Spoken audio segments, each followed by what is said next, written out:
Pernah nggak kamu ngalamin hal kayak gini? Teman atau kenalan yang sudah lama banget gak berhubungan tiba-tiba kontak. Setelah beramah tamat sejenak, dia ngajak ketemu. Dia bilang, ada yang harus dia sampaikan langsung. Dan yang akan dia sampaikan sangat penting dan dapat merubah hidup kamu menjadi lebih baik ke depannya. Setelah itu, apa kira-kira yang terlintas di benak kamu? Kira-kira dia mau menyampaikan apa ya? Dia akan ceramah agama, dia mau pinjam uang, dia mau nawarin asuransi, dia mau ngajak investasi, atau apa ya kira-kira? Sebelum kita lanjut, disclaimer dulu ya. Konten yang terdapat pada video ini bertujuan untuk memberikan informasi dan hiburan, tidak untuk dijadikan sebagai dasar pengambilan keputusan atau nasihat keuangan. Tonton video lengkap sampai habis agar tidak ada informasi yang terlewati. Share juga video ini agar kita bisa memberikan manfaat bagi banyak orang. Ketika lagi zaman booming MLM, mungkin kamu pernah atau bahkan sering mengalami kejadian seperti tadi. Teman lama yang sudah menghilang tiba-tiba datang dan menawarkan suatu jenis investasi, yang menurutnya dapat memberikan tambahan pemasukan dengan jumlah yang sangat fantastis. Cara kamu dapat menjalankannya juga terdengar sangat mudah. Hanya pada saat awal bergabung, kamu cuma perlu nawarin paket barang atau jasa ke beberapa kenalan kamu. Uang kamu pasti akan bisa berkembang dengan sendirinya setelah kamu punya beberapa downline atau peserta. Setelah itu kamu bisa menikmati penghasilan besar, jalan-jalan pakai kapal pesiar, dan memiliki rumah mewah. Intinya dia menawarkan kesempatan emas yang kalau sampai kamu lewatkan kamu akan rugi besar. Karena fenomena tadi, berbagai opini negatif dan positif tentang MLM ini pun bermunculan. Ada yang menganggap MLM sebagai jenis usaha yang ilegal dan hanya menguntungkan pihak yang berada di posisi atas. Namun ada juga yang menganggap bahwa MLM itu legal dan sangat menguntungkan. MLM atau multi-level marketing adalah salah satu sistem pemasaran yang memanfaatkan pelanggan sebagai suatu jaringan distribusi. Jika diambil dari asal katanya, multi memiliki arti banyak, level memiliki arti tingkatan, dan marketing adalah pemasaran. Sehingga multi-level marketing adalah sistem pemasaran yang berjenjang dan banyak. Strategi bisnis MLM sering digunakan perusahaan karena dianggap menguntungkan bagi perusahaan. Sebab sistem pemasarannya berbentuk piramida berisikan anggota upline dan anggota downline. Mengutip buku Apa Salah MLM? Strategi pemasaran bisnis MLM adalah di mana tenaga penjual atau sales tidak hanya mendapatkan kompensasi atas penjualan yang dihasilkan, melainkan juga dapat hasil penjualan sales lain yang direkrut menjadi anggota. Nah, sales yang direkrut ini disebut dengan anggota downline. Dengan menggunakan sistem pemasaran yang dapat memberikan bonus pada konsumen atau pelanggannya untuk bisa terlibat langsung sebagai penjual dan bisa meraih keuntungan pada garis kemitraannya tersebut. Member yang tergabung dalam MLM akan disebut sebagai mitra niaga, distributor atau member. Selanjutnya, mitra niaga tersebut akan mengajak pihak lain untuk turut menjadi member, sehingga jaringan pelanggan atau pasarnya bisa semakin luas dan besar. Keberhasilan mitra niaga dalam mengajak dan menambah anggota akan mampu meningkatkan omset perusahaan, sehingga akan memberikan keuntungan yang maksimal. Oleh karena itu, perusahaan akan memberikan keuntungan pada mitra niaganya dalam bentuk insentif berupa bonus. Secara singkat, pelanggan yang tergabung dalam MLM akan menjadi distributor dan dapat mulai merekrut pelanggan lainnya, atau yang biasa disebut dengan downline. Nantinya distributor akan memperoleh persentase keuntungan baik dari penjualan produk mereka maupun orang yang mereka rekrut. Semakin banyak downline yang mereka rekrut, maka semakin besar juga keuntungan yang distributor peroleh. Dalam praktiknya, MLM menuai banyak kontroversi karena dicurigai menerapkan praktik skema piramida. Skema ini mengambil keuntungan dari pihak downline dan memberikannya kepada orang-orang yang berada di puncak piramida. Banyak juga pihak tidak bertanggung jawab yang mengatasnamakan dan menggunakan sistem MLM ini untuk melakukan penipuan berkedok investasi. Selain itu, dengan berkembangnya berbagai stigma negatif di masyarakat, ada kecenderungan seorang peserta MLM dapat dijauhi oleh orang-orang di sekitarnya, karena orang-orang di sekitarnya tadi tidak mau ditawarkan produk MLM tersebut terus-menerus. Maka dari itu, hal ini kerap membuat orang ragu untuk menjalani bisnis MLM. MLM merupakan usaha komersial dalam dunia perdagangan dan memiliki aktivitas transaksi di dalamnya, sehingga MLM merupakan sebuah bisnis. Meskipun MLM termasuk ke dalam salah satu jenis bisnis, masih ada beberapa hal yang membedakannya dengan bisnis konvensional. Menurut Trottier 1994 terdapat beberapa hal yang membedakan bisnis MLM dengan bisnis konvensional, yaitu perbedaan pembeli dan penjual produk. Dalam bisnis MLM, distributor akan mempunyai beberapa peran, yaitu sebagai seorang bos, pelanggan, dan salesperson untuk mendistribusikan barangnya. Sedangkan dalam bisnis konvensional, barang yang dijual perusahaan dapat melewati berbagai pihak berbeda, mulai dari produsen, distributor, salesperson, hingga akhirnya terjual ke konsumen. Perbedaan pembagian keuntungan. Jika pada bisnis konvensional, keuntungan akan dibagi sesuai dengan margin jabatan masing-masing. Sedangkan pada sistem MLM, pembagian keuntungan akan didasarkan dari perbandingan langsung atas hasil usaha atau penjualan yang mereka lakukan. Hal ini yang biasanya membuat orang tergiur untuk menekuni bisnis MLM. Perbedaan penjualan produk. Pada bisnis MLM, seluruh penjualan produk akan dilakukan distributor secara langsung. Sedangkan pada bisnis konvensional, konsumen bisa mendapatkan produk dengan membelinya di toko-toko tertentu. Maka dari itu, produk MLM biasanya akan dipesan distributor dalam jumlah yang banyak karena proses pemesanan yang cukup lama. Meskipun bisnis MLM tergolong lebih fleksibel dibandingkan bisnis lainnya, tetapi ia mempunyai sistem kerja yang berbeda. Ada beberapa sistem MLM yang perlu kamu ketahui sebagai berikut. 1. Anggota baru akan disponsori oleh distributor lama. Pada mulanya sebagai anggota baru, kamu akan mendapatkan sponsor produk perusahaan dari distributor yang sudah terlebih dahulu bergabung di bisnis MLM. Sistem ini ditawarkan untuk menarik minat kamu untuk bergabung menjadi anggota baru. Tugas kamu adalah untuk menjual produk tersebut, dan mulai mencari pelanggan sebanyak-banyaknya untuk bergabung sebagai member, hingga membentuk jaringan bisnis yang luas. 2. Membayar uang pendaftaran. Setiap anggota baru yang masuk ke dalam bisnis MLM wajib membayar uang pendaftaran sesuai dengan jumlah yang sudah tertera di kontrak. Uang ini nantinya akan perusahaan berikan kepada pihak stokis beserta formulir pesanan yang sudah calon member isi.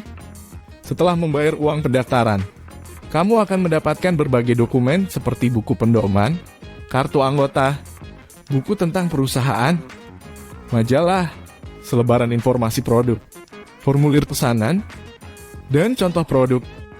Untuk membantu penjualan kamu dapat menggunakan dokumen dalam format video, e-book, dan lainnya yang diberikan perusahaan agar dapat mempermudah edukasi kepada target pembeli.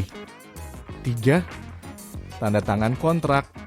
Selain membayar uang pendaftaran, kamu juga harus menandatangani kontrak yang sifatnya mengikat pihak perusahaan dan member. Dalam hal ini, member harus menjalankan kewajibannya untuk menjual produk dan mematuhi peraturan perusahaan yang tertera di kontrak. Perusahaan juga wajib untuk memberikan komisi pelayanan dan pedoman agar bisnis dapat berjalan dengan lancar. Setiap member juga berhak untuk memperoleh produk perusahaan dengan harga distributor. 4. Menjual produk. Setelah memenuhi persyaratan sebagai anggota baru, kamu dapat mulai menjual produk kepada konsumen. Umumnya penjualan akan kamu lakukan secara face-to-face yang diawali dari rekomendasi khusus atau pendekatan langsung. Nantinya, setiap member akan menjelaskan mengenai produk perusahaan, beserta dengan manfaat, keunggulan, dan kualitasnya, agar dapat meyakinkan calon konsumen untuk membeli produk tersebut. 5. Memperluas jaringan. Kunci utama dalam keberhasilan bisnis multi-level marketing adalah dengan memperluas jaringan semaksimal mungkin, agar semakin banyak distributor yang bergabung. Agar bisa memperluas jaringan, pihak member dapat menjelajahi seluruh pasar, menemui banyak prospek, dan sebagainya. Jika pihak member berhasil memperluas jaringannya, maka mereka akan mendapatkan insentif berupa bonus, potongan harga, liburan ke luar negeri, hingga mendapatkan mobil mewah. Semakin banyak distributor baru yang bergabung, maka akan semakin besar pula bonus yang member dapatkan. Tertarik ikut bisnis multi-level marketing kah? Sebelum kamu terjun langsung ke dalam praktik bisnis MLM, ada baiknya kamu mengetahui jenis-jenisnya terlebih dahulu sebagai gambaran untuk menjalankan bisnis tersebut. Berikut merupakan 3 jenis multi-level marketing. 1. Sistem binary plan. Sistem ini merupakan sistem MLM yang mengutamakan pengembangan jaringan dengan hanya 2 kaki atau front line saja. Semakin seimbang omset jaringan tersebut, maka akan semakin besar bonus yang anggota terima. Sebaliknya, jika jaringan tidak seimbang, maka bonus-bonus yang mereka dapat akan mengalir deras ke perusahaan. MLM dengan sistem binary plan ini relatif berkembang dengan lebih cepat sehingga mitra juga akan mendapatkan bonus yang lebih besar. Agar terlihat lebih mudah untuk mendapatkan untung, biasanya mitra perusahaan akan memberikan bonus uang sebagai hasil dari perekrutan mitra yang mereka ajak.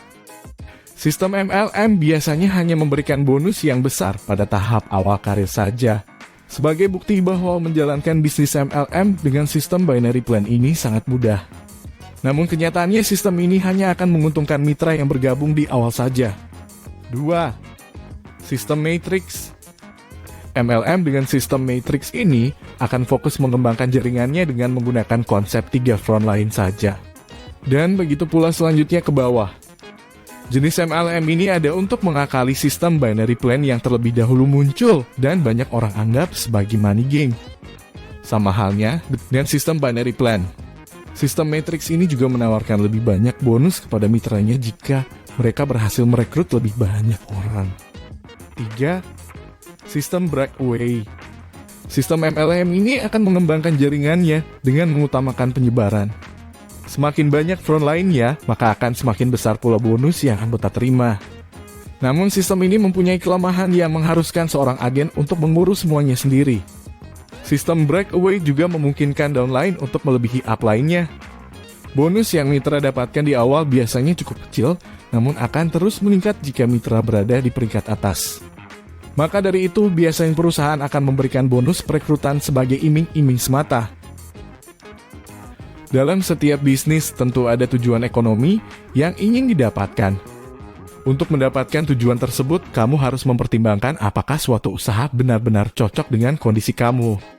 Kita dapat mempertimbangkan apakah MLM cocok dengan kamu dengan mengetahui kelebihan dan kekurangan MLM. Kelebihan MLM bisa mendatangkan passive income yang ternyata cukup menjanjikan sebagai tambahan gaji tetap tiap bulan. MLM melatih setiap membernya untuk mengasah keahlian komunikasi dengan downline-nya, sehingga akan membentuk jiwa personal selling yang sangat kuat. Memperluas relasi bisnis jika kamu aktif menawarkan ke berbagai target pembeli. Memiliki waktu kerja yang cukup fleksibel. Kelemahan MLM. Kebanyakan member MLM bukanlah seorang pengusaha, namun hanya seorang pengikut yang ada pada suatu sistem hierarki yang rumit, di mana mereka hanya memiliki kendali yang cenderung sedikit. Jadi, mereka akan dikendalikan oleh suatu sistem yang sedang berlaku saat itu dan tidak bisa bebas. MLM akan memiliki efek negatif pada sektor real.